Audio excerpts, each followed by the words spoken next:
How we do this, we are the truest. Got these fangs super sharp, your shit toothless. Cold-hearted, yeah we ruthless. All the ghouls in the cut, let's get ghoulish. In the graveyard, acting foolish. Finna dance with the devil to no music. Cold-hearted, yeah we ruthless. All the ghouls in the cut, let's get ghoulish.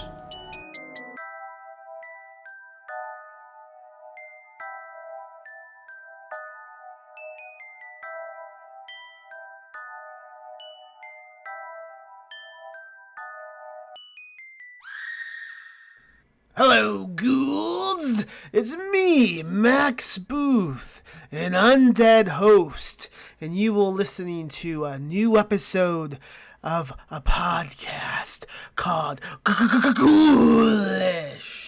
On today's episode, I am talking to Valkyrie Loughcrewe about Irish folklore in celebration of her new novella, CROM, out now through Tenebris Press. I haven't read the book yet, but I do have a copy on the way. Really excited to read this book. It looks really promising, looks really fun, and I'm looking forward to it. Also, stay tuned for the end of the episode. Val announces a little surprise that has to do with myself and Ghoulish Books, specifically the publishing schedule of the year 2024. Really exciting stuff, folks. I have a dog running behind me, and he makes noise when he moves because he has things attached to his neck. He won't stop running around, and there's nothing I can do about it. Dogs move. Who would have thought? This is a fun episode. Val came prepared with lots of fun stories, spooky stories about Irish folklore, both things she's been told as a kid and things other people have been told that they then told to her. It's all fun. You love spooky stories? This is a spooky story episode, and why should I wait any longer? You want to listen to this? I want you to listen to this. So, here we go. But wait. Don't attack me yet. Don't attack me yet. Consider going to ghoulishbooks.com and buying a few books I have published. That would be cool. And maybe wait! Don't throw your phone at me just yet. Maybe leave a review and rating of the podcast on iTunes and the places you do that. Maybe. Okay. Let's listen to the episode.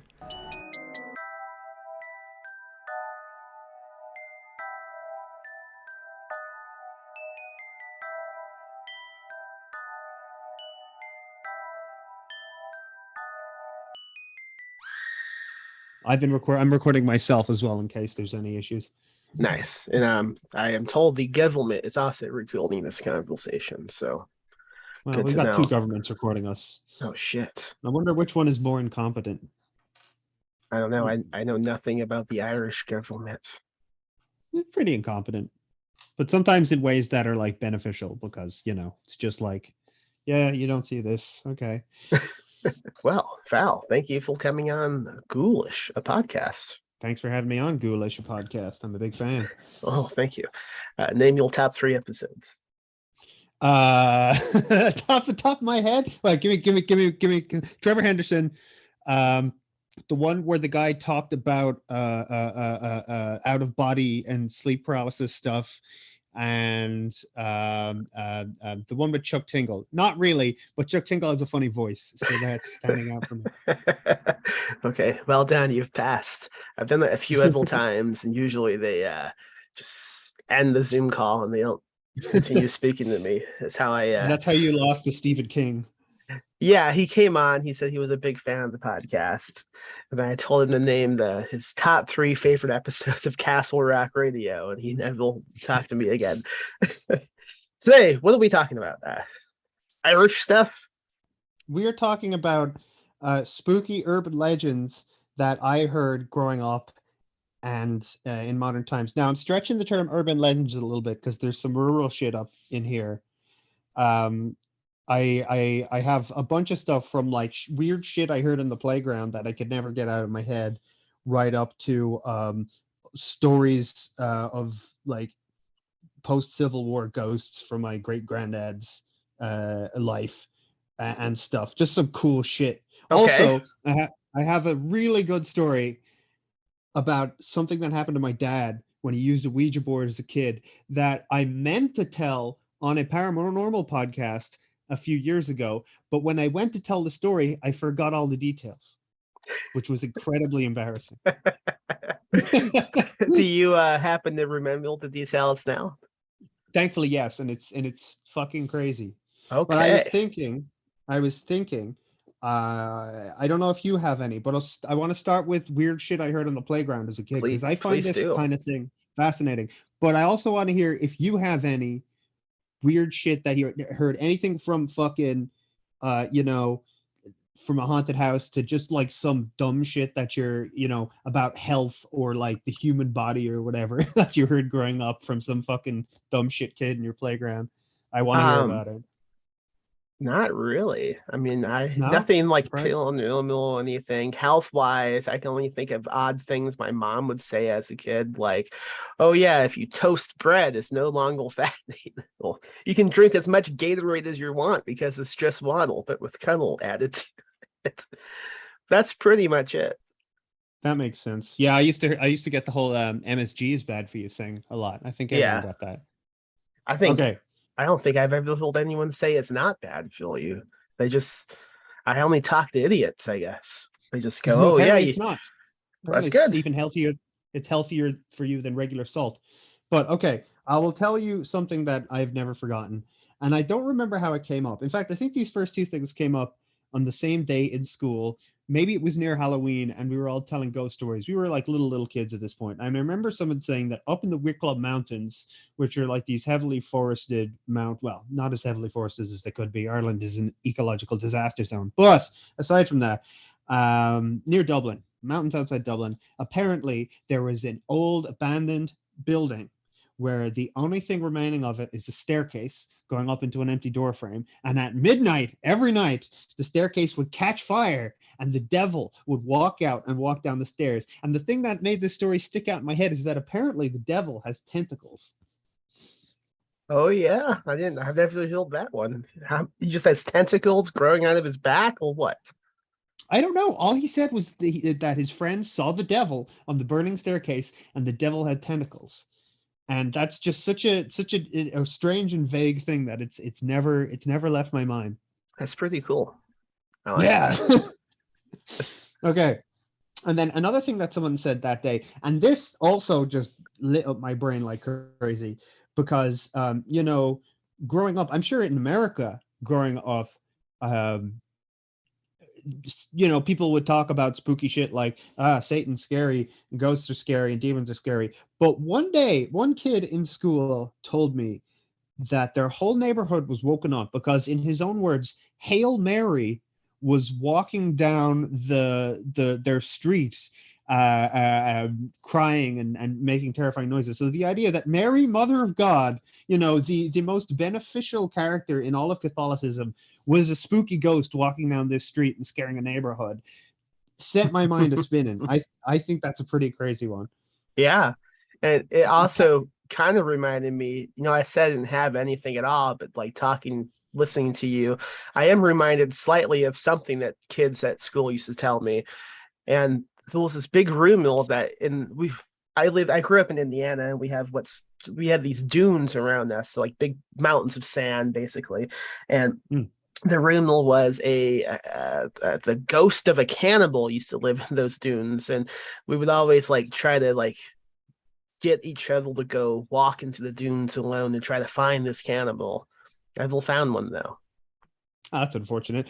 I also grew up near dunes, and that reminded me that one day when I was out walking with my family in the dunes, I must have been because I was a kid and the sense of proportion was off, but I have such a vivid memory of finding a giant slug, like the shape of a big fat leaf. Like it looked like a red leaf on the ground, but it was, on further inspection, it was this huge flat slug like crawling on the ground with this little antennas. Never heard of anything like that in my life since or before. Thought maybe it was a dream, but it was, Yeah. and it is a vivid childhood memory of coming across this big like fallen autumn leaf on the sand dune and then realizing it's like a big flat slug crawling along.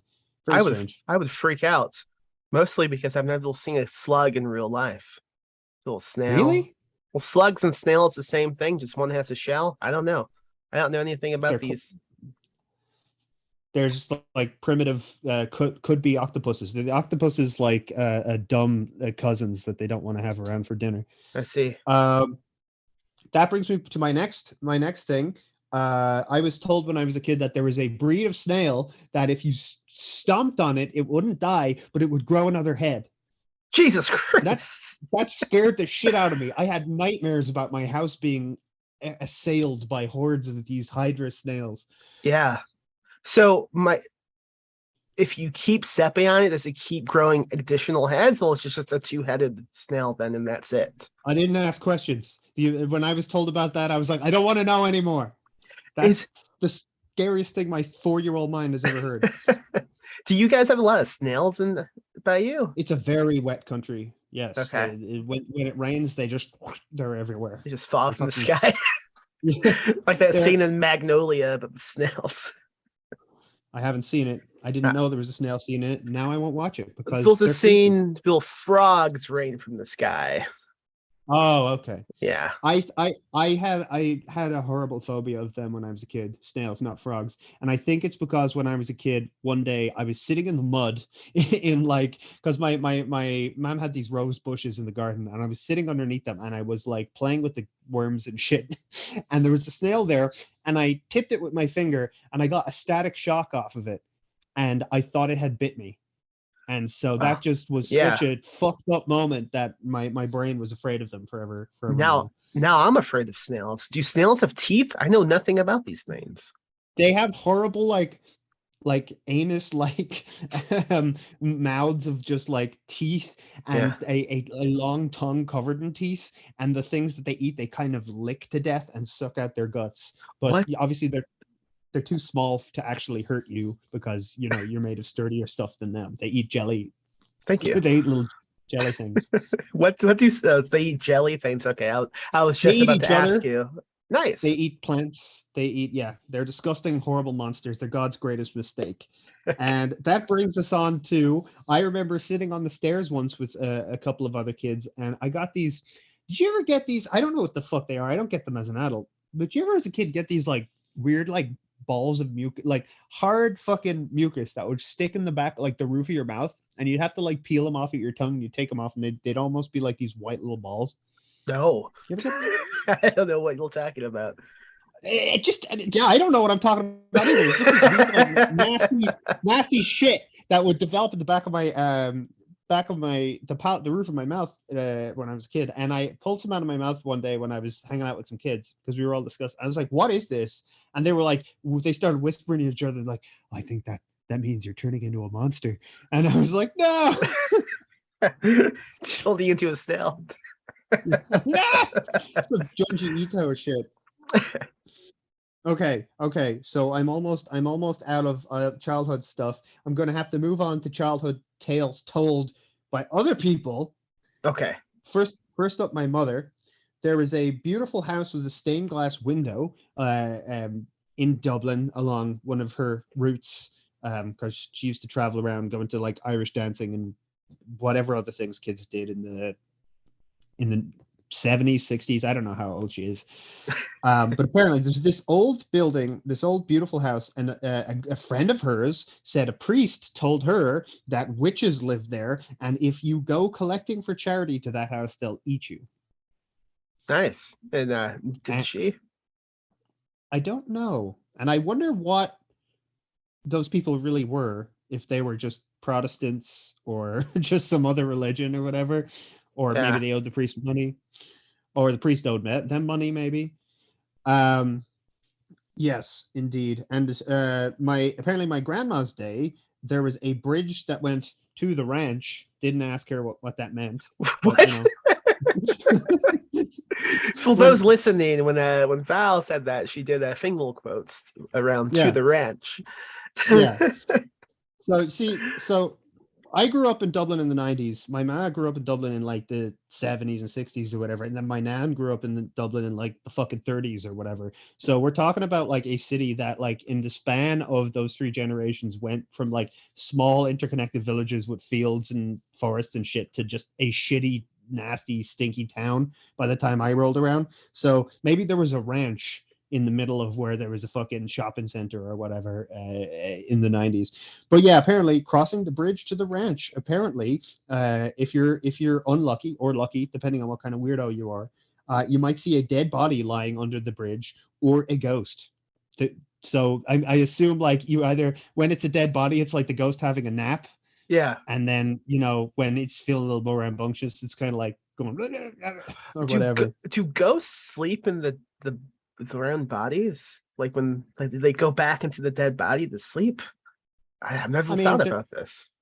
I mean, there's a, you know, a folkloric history of destroying the body or salting the corpse, getting rid of the ghost. So maybe you're onto something here. Oh, man, okay. That'd be annoying as a ghost, you know. You want to take a nap and then you can't. That's when they haunt you, when they can't nap. Yes, when they get very, very angry because they're too busy overthinking their life. Very relatable. Yeah. Okay. Now we're getting on. I have one more like short, like one with very little detail, and then we're on to the real meaty stuff, the real delicious stuff. Ooh, okay. The real ghoulish goulash, if you will. I won't. Okay. Well, I will. My sister's boyfriend said there was a abandoned house near him. He grew up in Leitrim, which is a weird fucking place. That's where the commune that I live on and have helped found is set up. Leitrim, weird place in the middle of the countryside. And there was a house there that was always abandoned, and no one liked to go there, and it was really creepy. And one day he asked his dad, you know, what's the deal with that house? And he was like, oh, you don't want anything to do with that house. He's like, why? It's like, oh, the family living there, they were wrong. They were just wrong. He's like, what was wrong with them?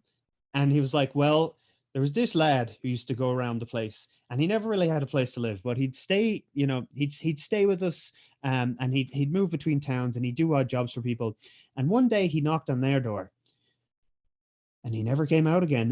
And Rob was like, what happened? And he's like, they devoured him. And he was like, he never asked. I think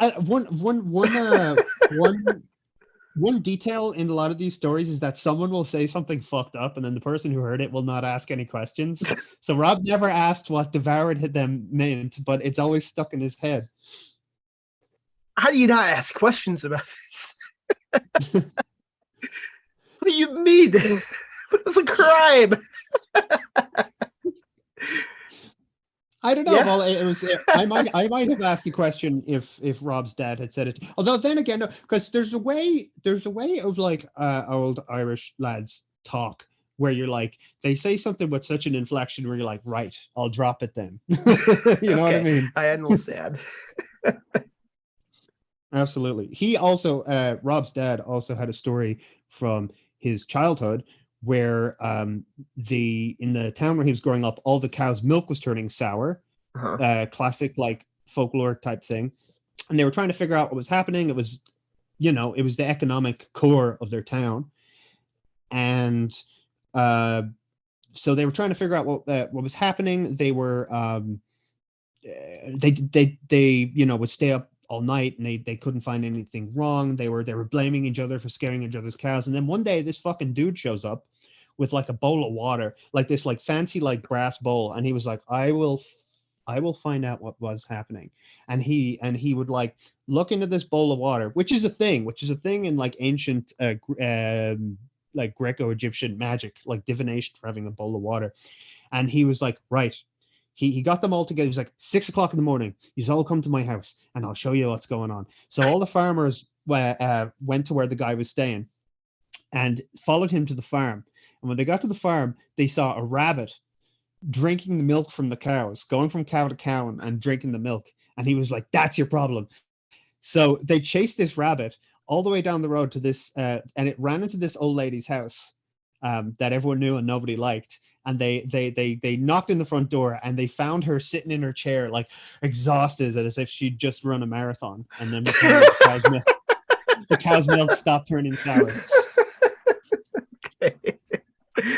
I love it. Classic story that we all know.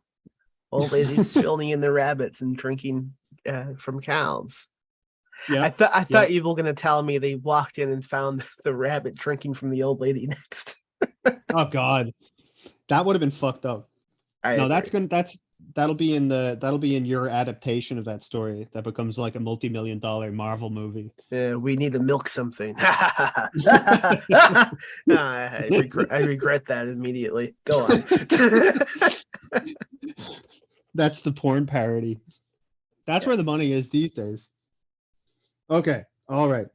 Okay. Sticking to the past. By the way, the reason we probably should have cleared this up at the start. The reason I'm coming at you with all this spooky Irish nonsense is because the book I have out right now is all about spooky Irish nonsense and folklore and the interweaving of like modern times and folklore. And it's called CROM, CRUACH, and it's from Tenebrous Press. It's very good. So that's why we're talking about this, because we just kind of jumped into this and started assailing the listeners with tales of terror. I'm sure they're terrified and don't know why. I'm spooked. But also, I will definitely mention the book in the intro as well. Excellent. Oh, yeah, of course. Right. Next up, sticking with the past. So, my mom's granddad, Seamus Cahill, was in the IRA in the Civil War. He fought in the famous battle, the Easter Rising, which is where an ill-advised assault on Dublin's capital took place, and the IRA basically beat the English, kind of, and liberated Ireland, kind of. Historians say that maybe if they'd waited a little longer, the victory could have been more decisive, and maybe we could have escaped from the capitalist hell that we live in. But hey, look, hindsight's 2020. So after the war, he was inducted into the Free State military, and at one point, he was stationed in a barracks that used to be a prison. It's called St. Bricken's now. It had a different name back then. I don't remember what it is. But they were staying in this room that they couldn't get warm. A big fire lit, and it couldn't get warm. And eventually, he drifted off. He was drifting off to sleep. He was lying back in his bed, and out of a closet, big closet, the closet opens up, and a dude walks out of the closet and just stares down at him, looking real sad and shit. And he's just like, "What the fuck is this?" And he falls asleep, drifts to sleep. They wake up next morning, still cold as fuck. And they move the wardrobe aside, and there's a bricked up door of a former cell. Yeah. And that apparently was the cell where Wolfe Tone, who was an Irish revolutionary for the 1700s, was being held for execution and committed suicide. But his suicide, well, he attempted suicide. His suicide was, as legend has it, he cut his throat, and they bandaged him up, and his guard then took pity on him and like wrenched his neck, so the shit would like split open again, and he'd bleed to death. And my great granddad thought that the guy he saw may have been the guard, who may have been still sticking around there in spirit because of just how fucked up an experience that was. He couldn't quite let go of it. Do you think he got like in trouble, like with his job for doing that? I don't know. I don't really know how loosey-goosey things might have been in the 1700s. Yeah. Wolfe Tone was a very respected man. So he was like this landlord who was, he was a Protestant landlord. He was English, but then he saw how fucked up things were, and he turned around and started supporting, basically created the first revolutionary army in Ireland. So I think maybe around him, the authorities may have been a little softer because, people liked him. He has a cool name too. I know people in Irish history have really cool names. There's Wolfe Tone. There was a guy called General Lake. He wasn't a good guy, but that's a cool name. It's a pretty good name. And then there's also a guy with a really funny name, really important figure, political figure named Isaac Butt. Excellent. I like that. Yes. Okay. So There's a grocery store chain in my city called HEB, and it stands for the founder's name. I don't know what the H and E is. I forget, like Henry Edward something, but the B is Butts, Buttees. And I just find that hysterical. so it's he butts. He Butts, Beautiful. yes, That is incredibly beautiful. yes. Oh, wait, we got more in the past before we head into modern times. Okay. We got more in the past. So my same guy, Seamus, was it Seamus Cahill? It must have been. No, sorry. This is my granddad on my dad's side. So he grew up, again, we're going back to Leitrim, in Leitrim, and his family ended up moving to the city, to Belfast, because of all the fucking paranormal shit that kept happening to them. They'd have weird old ladies show up in the night and be like, could you leave out a saucer of milk for me, please? And they'd be like, no, fuck off. And then she'd be like, you've not seen the last of me. And then like kind of every night their house would be pelted by stones. They'd hear howling and like crazy shit in the night. And they just left because they're like, fuck this. What's with old ladies and milk? It's a fairy thing, I guess. apparently. They love the milk. But one of the more fucked up stories that they had is that one night they heard a knocking on the door in the middle of the night, and someone like, let me into your house, and they were like, go to hell. And then they heard on the other side of the door like, no, and then like right.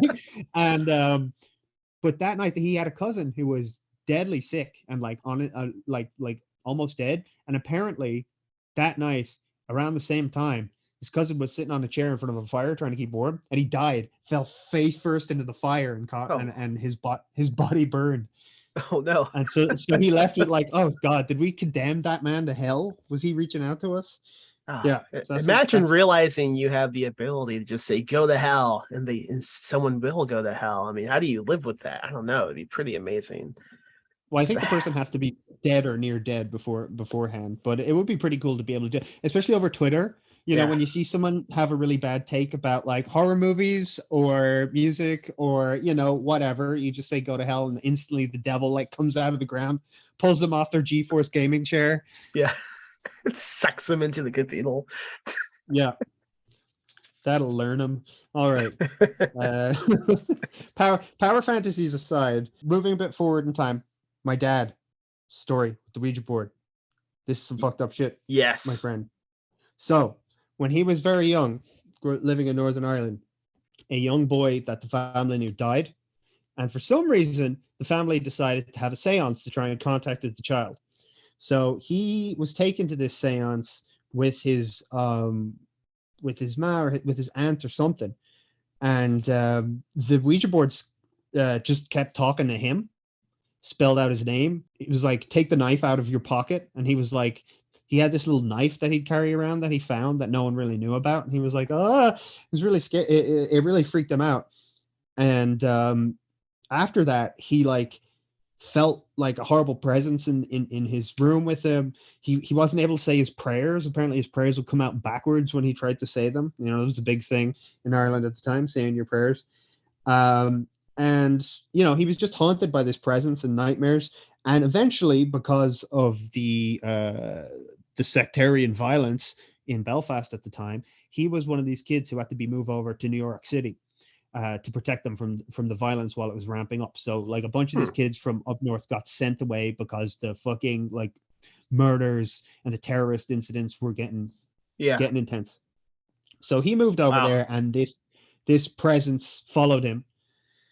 And he was walking along one day, and there was this kind of street preacher, and my dad just like, whatever this present was, took hold of him, and he started screaming obscenities at this street preacher.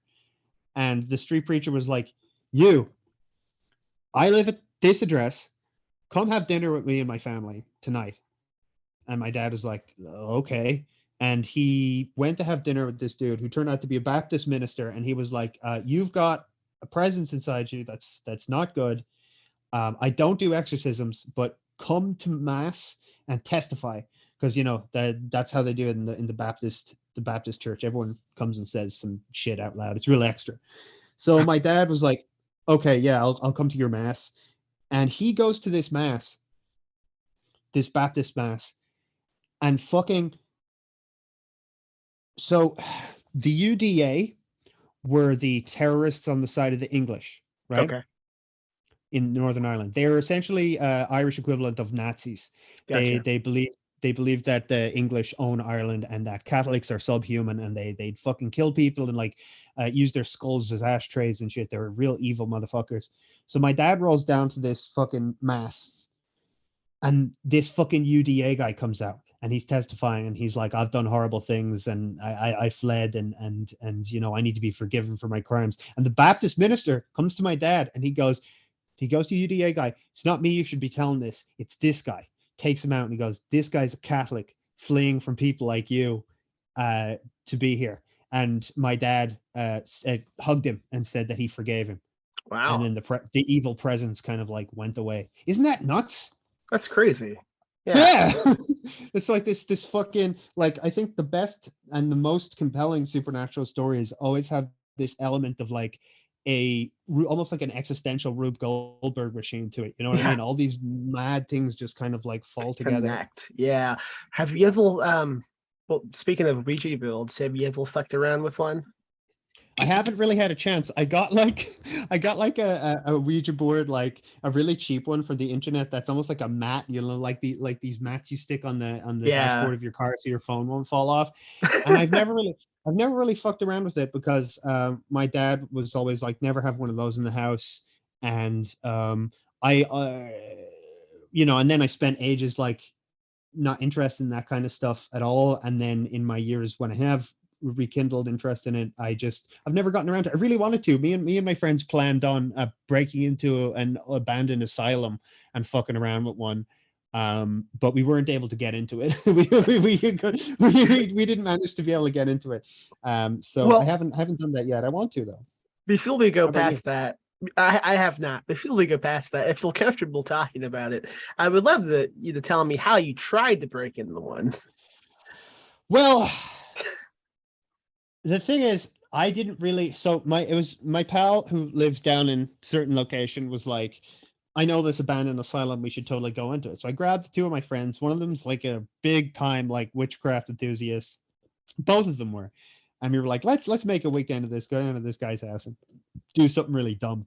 Yeah. And we go down there and like he's like, all right, let's go. And we went into town and it's just like in the middle of town with big fucking walls around it. The you know, the CCTV situation around it is unclear, and huge gates and like just like along a row of like other buildings. So I was like, man, how the fuck are we supposed to get into this? And he was like, I don't know. And I was like, well, I guess we're not doing it. Excellent. Yeah, I guess when someone says the phrase abandoned asylum, you think, oh, it's going to be in the woods, right? With no one around. But the reality of it just being around like the population doesn't really hit you until you walk up to it. Yeah, and especially in Ireland, because like in some of these towns, like there's some mad abandoned buildings. Like there's a crazy abandoned mill out in Navan, and I know out in Drogheda there's an abandoned hotel that you can just fucking go into like off the street. So like it's not unheard of. So it was especially disappointing. But he did have an abandoned house near his house, which had a huge tree growing up through it. So that was cool. That was a small consolation. Also, he had a lot of weed as well, which also, you know, took the sting off a little bit, you know. That helps. Yes. Have you ever fucked around with a Ouija board? I have not. I think I would be too afraid. Fair enough. Yeah. Okay, so moving forward in time, well, I grew up. I went to college in a horrible town called Dundalk. It is an abominable place. It is a rest stop between two larger cities with a college in it for no reason. So there's no like good restaurants. There's no kind of nowhere to hang out. I hope it's changed in recent times. There's like a couple of good gig venues and nightclubs, but it's really just an abominable fucking place, and I hated living there. But the first year that I was there, I stayed in the student apartments, which were meant to be haunted, like every student apartment is. It was haunted by rats. But apparently a girl hung herself there, like they say in every fucking student apartment. But I had heard, there were a couple of days where, girls came into the apartment like, I don't want to go back to my apartment. There's something fucked up going on in there. And we'd be like, oh yeah, whatever. And I remember one day I was sitting at my desk, on my computer, watching ghost videos on YouTube, really freaking myself out. And I messaged my girlfriend on Skype at the time, and I said, do you believe in ghosts? The instant I sent that message, I'm the only person in the apartment. I hear on my wall, like hands slapping my wall and moving down around the wall towards the door, and then like a fist against my door. And I was just like, all right, turned off my computer, switched off my lights, went to sleep. That was a sign. Yeah. Yeah. And I just like, nope, not dealing with this. Yeah, that was one of those things that when it happens, you're like, yep, can't deny that happened. That certainly happened. You can just imagine like this ghost just waiting for the perfect time to fuck with you, and they see you typing, "Do you believe in ghosts?" And that ghost is like, God. Yes, this is it, but boys, let's just begin. It's like yeah, and then instantly just like fuck, they went to sleep.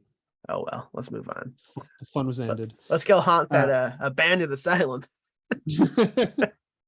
One of the stupidest fucking things that I've never forgot that I was told as a kid on the playground was, one of my pals on my street used to go for holidays with his parents to this hotel called the West County Hotel. And he said that there was a secret entrance to the town where there is a underground motorway tunnel. Okay. Yeah, an underground motorway tunnel that looks like it was like under maintenance. Like there was like it was boarded up and there were signs, but if you drove right towards it into it, the thing would lift like on like mechanically, and you could like drive through it and it would take you straight to the West County Hotel. Like a fucking villain hideout. Yes. Yeah, that kind of shit. Like you always hear dumb shit like that when you were a kid. I used to try and convince kids when I was in school that there was that I had a secret laboratory hidden under the tree in my garden, and because of it, aliens would come visit me in the night. Was that true?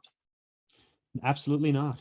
Oh, good to know. I wished it was. I was obsessed with like UFOs and shit when I was a kid. I was just like, I need to see them. I need to see them aliens. Yeah. And I still haven't seen any aliens. Not yet. Not yet. I've seen some weird fucking shit in the sky, but like most of the shit you see in the sky is unidentified and unidentifiable. Yeah, that's okay. Pretty much. So those are my tales. Those are the stories. Fun. That was fun. Thank you. I'm glad you enjoyed them. We began this call. You had a huge sheet of notes. I was immediately excited to know that you had some stuff to tell, and you've told it, and that was great. I think my favorite was the rabbit woman drinking from cows. Oh, yeah. I swear to God, every time that man comes over to the house, my sister brings him over. He has some fucking like he always has some mad shit. Oh, another thing he said was that his dad was once walking home and a woman was like keeping step beside him, and he could see out of the corner that she had no face. And another time his dad was walking home and he heard like people playing music in the fields. And you're told in that part of the country, if you hear people playing music in the fields, do not fucking approach them because they're not human. And he had a little peek and he saw a bunch of people skinning a cow alive, but it sounded like traditional music coming from the field. Don't know how I forgot that one. Wow.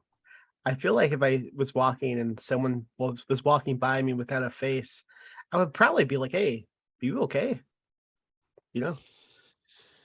I don't know. I don't know what I do. You say that, but then it happens, and I don't know. It depends on what the vibe is. If the vibe is cash, then you can have a convo. But if you can feel just terror emanating from your every cell, it's going to be kind of different, I think. That's me all the time. I suppose. Yeah, you do live in America. Yes. Okay. Let's talk a little bit more about this book that you just had come out. What can you tell the listeners about it? So, CROM. It is a short little story about future communist Ireland set after a kind of violent revolution, and like this, the people killed all the fascists rose up in violence. People killed them all, and some kind of like ambiguous leftist order has been imposed. And there's a small town where a church gets burnt down, and a mysterious figure murders an entire family in their house, and the family's bodies just keep acting like they're going around their daily lives, as kind of like ghosts, but in the flesh. So they're not quite zombies. They're not quite ghosts. And because of this weird fucking shit, everyone blames this local commune of pagans, and it kicks off like a new satanic panic, and the murders don't stop. And the weird moving. That sounds amazing. Yeah. I haven't read it yet, but I have a copy coming. It's on the way, and I'm really excited to read it. What does the title mean? CROM is a ancient pagan god who it's a very interesting story, because so I live in this place called Cavan, which is by and large kind of the butt of jokes. Everyone says the Cavan man, you know, if you put a penny on the ground in front of two Cavan men, they'll grab it and stretch it out into copper wire. Or Cavan man will drink a puddle to save money on water or whatever. So Cavan's kind of a joke of the place. But Cavan's got really interesting and important mythological history to it. It's the spot where the god CROM was defeated by St. Patrick, and that was the ultimate breaking of the power of the Druids. So I've always kind of wanted to write like an acid western story about that, you know? And I'm still planning on doing it, but eventually I ended up just writing the sequel first, you know, set hundreds and hundreds of years later. Yeah. And that's you know, it's meant to be this giant like worm god, and who people would sacrifice babies to, or so the Romans say, right? And so the kind of main themes of the book is kind of this cycle. You remember earlier I told you about how the final decisive revolutionary battle in the Civil War was kind of a fuck up. Yeah. And it kind of inadvertently led to things like the church taking over and capitalism taking over the island and all the corruption today. The name of the book, CROM implies the uncertainness of our past, the Irish past, and these cycles of betrayal and kind of revolution stamped down and stuff like that. So it's kind of like that cycle happening again, but in a big supernatural way, and these mythological forces from the past coming back. And also it's super giallo, it's super fulci, like it's written in kind of poetic verse, and it's only written that way because I wanted to kind of put the experience of watching a you know, Argento film or something into you know, words on a page, where you know those movies have these mad drifting camera shots and these crazy prog rock soundtracks. You can't do that in words on a page, but you can try and fucking like replicate the feeling of watching them by using poetic words. That was my attempt, and I think it actually fucking worked because people are really liking it. That's awesome. Yeah, I've seen a lot of praise online. Anyone who reads it seems to be pretty excited about what they do read. I'm pumped to read it. The front cover is amazing too. I have no idea exactly what it is, but it looks cool. Oh yeah, that's Jonathan LaMantia, who does just these amazing hyper detailed like exploding heads and like creatures made of like masses of creeping flesh. And he just did this like, it almost looks like the fucking Necronomicon or something. Yeah. It's just like this bubbling, roiling flesh with little things peering out of it, and the shadow of like a Giallo killer on the back. It's really cool. And how can folks find that one? Is it through Tenebris? I think. Yes, it's through Tenebris Press. You can get it through them. You can get it through Godless Horrors, I think. If I'm wrong, please please cut that out. I think Godless Horrors are doing the ebook, and then Tenebris Press are doing the thing. And if you're in Ireland, we're having the book launch put on by Small Trans Library Dublin in Connolly Books next week on the 20th. Wait, this is probably going to come out way later. This is coming out on Monday, so it's good. Oh hell yeah! Okay, if you're in Ireland, come hang out at the book launch. Hell yeah, that's exciting. And before we go, we do have one other book we were going to briefly talk about. If you would like to do the Arnolds. Yes, I'm very excited about this. So in GHOULISH had an open submission call for novellas last year, and I had a story that I've been working on since like 2017 that's taken different forms, from screenplays to like comic scripts. I tried to launch it as like a experimental Twitter narrative thing, but then I realized I had gotten the tweets out of order, so I deleted that real quick. I didn't know that. And then I wrote it as, no one knows it, thankfully. And although I did get some cool artwork drawn up for it that I'll have to send to you. Yeah. And I wrote it as a fucking novella, and it's called Decrepit Ritual, and it's coming out with Ghoulish Press, which is a goddamn honor, because I fucking love everything that Ghoulish Press puts out, and I love the goddamn podcast. And Max, you're a dear, you're a darling. Well, thank you. Yes, and I love your books too. Thank you again. This book is nuts. I mean, this is the only thing of yours I've read, I believe, so far, and it's unlike anything I've read. It's really unique and just crazy, just really fucking crazy, and a lot of fun. And I'm really looking forward to releasing this in not next year, but 2024. So we have a bit of a wait, but it's going to be well worth it. And folks listening to the podcast, this is like the first taste of the book you will hearing right now, but we will be talking about it quite a bit throughout the second half of 2023, leading into its release in 2024. It's going to be a good one. Hell yeah. It's the last I'll say about it is that, if you like movies like Mandy and The Guest and Hobo with a Shotgun, but also movies like The Holy Mountain and fucking weird David Lynch shit like that, and if you're a big depressed fucking loser, you'll fucking love it. And that's why I'm publishing it. Before we go, how can folks find you online? Surgery Head on Twitter, Surgery Head on Itch.io, because I make tabletop RPGs and video games. Actually, working on a video game right now. It should come out at the end of October. Surgery Head on Bandcamp, because I make lots of music, and Surgery Head on YouTube, because I have a few like short films and random video essays about Resident Evil and shit. All over the shop. And I'm Lords of the Video Wasteland on Tumblr. If I get permabanned in the new Twitter sweep of Doom, then you'll find me on there. Yeah, that's me. I'm also hanging out in the Ghoulish Discord, the coolest place to be. I agree. Well, thank you so much for coming on and doing this. I had a ton of fun listening to you tell me these really spooky things, and I hope we successfully skilled many listeners today. Yes, truly quaking the boots. Thank you. And that was Val Loughcrewe talking about Irish folklore. Go pick up your new book, CROM, available now through Tenebris Press. And go on over to GHOULISHbooks.com. Buy some of the books we are publishing. We have lots of spooky books, including my new novel, Maggot Screaming. You can buy a signed copy at GHOULISHbooks.com. Go do it, baby!